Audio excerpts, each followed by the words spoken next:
कल दिल्ली के Connaught place के आसपास के 3 टूरिस्ट अट्रैक्शनों को कवर करने के बाद में आज सुबह होते ही हम लोग और टूरिस्ट अट्रैक्शनों को कवर करने के लिए निकल जाते हैं, जिसमें हमारा आज रहेगा लाल किला और जामा मस्जिद।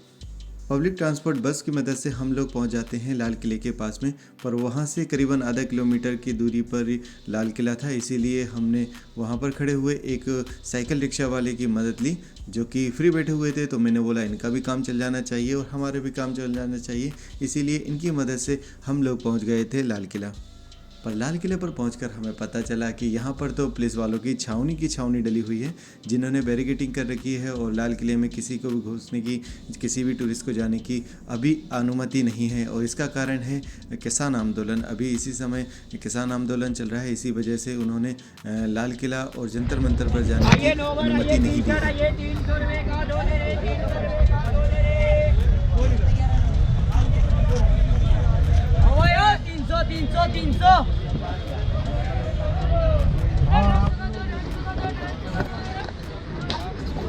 लाल किले के पास में ही बना हुआ है जामा मस्जिद। तो इस मार्केट से होते हुए हम लोग जामा मस्जिद की ओर चले जाते हैं। यहाँ पर काफ़ी किफ़ायती दाम में आपको सामान मिल जाते हैं, कपड़े मिल जाते हैं, जूते मिल जाते हैं और भी कई सारी चीज़ें यहाँ पर मिल जाती हैं। और मार्केट बहुत ज़्यादा भरा हुआ रहता है, भीड़ भाड़ बहुत अधिक होती है यहाँ पर। और मस्जिद मुस्लिम कम्युनिटी के लिए एक पवित्र जगह होती है, जहाँ पर नमाज और अजान अदा की जाती है। इसी वजह से यहाँ के आसपास के क्षेत्रों में आपको मुस्लिम कम्युनिटी बहुत ज़्यादा देखने को मिलेगी। यहाँ पर अत्यधिक भीड़ दिखने की वजह यह भी है कि यहाँ पर आने पर कोई भी किसी भी तरह का प्रवेश शुल्क नहीं लिया जाता है अगर आप भारतीय हैं तो। अगर आप फॉरेनर हैं और किसी दूसरी कंट्री से आ रहे हैं तब आपको यहाँ पर 300 रुपये की पर्ची कटवानी होगी, जो कि मस्जिदों के कामों के लिए ही होती है। और मस्जिद का मेंटेनेंस वगैरह जो होता है वो सब उसी में से अदा किया जाता है। इस मस्जिद के जो बनने की शुरुआत हुई थी वह 1650 ईस्वी में हुई थी, जब शाहजहाँ को रात्रि में एक सपना आता है और उन्हें इस मस्जिद को बनाने का ख्याल आता है। तो वह इस मस्जिद को बनवाना चालू करते हैं, जिसमें करीबन 5000 कारीगर दिन रात काम करते हैं। और यह शाहजहाँबाद की पहाड़ी भोजला में बनी हुई थी, जो कि उस समय की सबसे ऊंची पहाड़ी थी। और यह जो लाल किला बना हुआ है उससे यह पहाड़ी ऊंची थी। तो शाहजहाँ चाहते थे कि मेरा जो घर है उससे ऊंचा मेरे ईश्वर का घर होना चाहिए, मेरे खुदा का घर होना चाहिए, इसीलिए उन्होंने उस पहाड़ी पर बनाने का फैसला किया था मस्जिद को।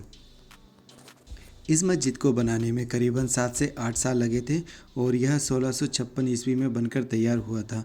इस मस्जिद को बनाने के लिए लाल बलुआ पत्थर और संगमरमर का इस्तेमाल किया गया है, जो कि दिखने में बहुत ही ज़्यादा सुंदर लगता है।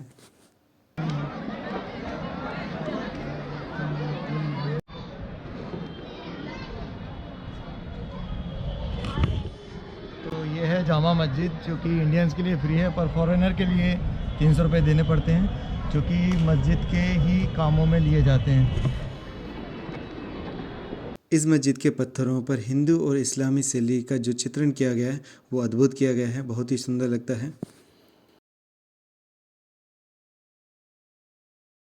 जब यह मस्जिद 1656 ईस्वी में बनकर तैयार हो गई थी, तब इसके उद्घाटन और नमाज को अदा करने के लिए उज़्बेकिस्तान के जो इमाम थे उनको बुलाया गया था, जो कि शाहिद अब्दुल बुखारी थे। उन्होंने यहाँ पर पहली नमाज अदा की थी और इसका उद्घाटन कर दिया गया था।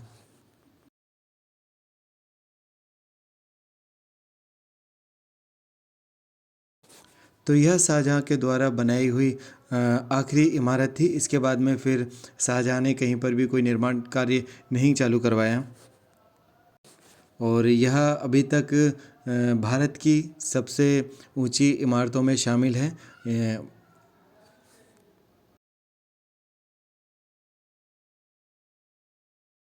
अगर आप दिल्ली को घूमने के लिए आ रहे हैं तो आपको अपनी लिस्ट में इसको भी शामिल कर लेना चाहिए।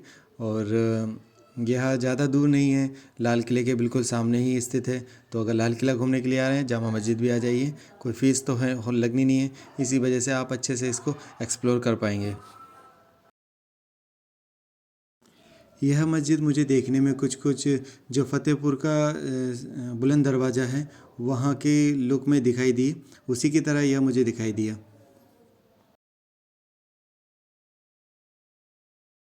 और मस्जिदों की तरह आप अंदर जूते चप्पलों को नहीं ले जा सकते हैं। बाहर ही आपको जूते चप्पलों को जमा करवाना होगा, जो कि 10 से 20 रुपये लेते हैं उनके जमा करवाने के। तो तानिया के साथ में यह मेरा तीसरा दिन दिल्ली में था। तो बहुत ज़्यादा हम लोगों ने आज नहीं घूमा था, सिर्फ जामा मस्जिद ही गए थे। लाल किला जाना था पर वह बंद था, इस वजह से वहाँ जा नहीं पाए।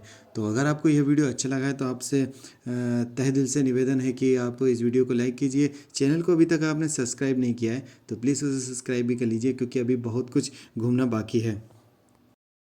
फिर से मैं आप लोगों का धन्यवाद बोलना चाहूँगा इस वीडियो को अंत तक देखने के लिए। Thank you so much for watching.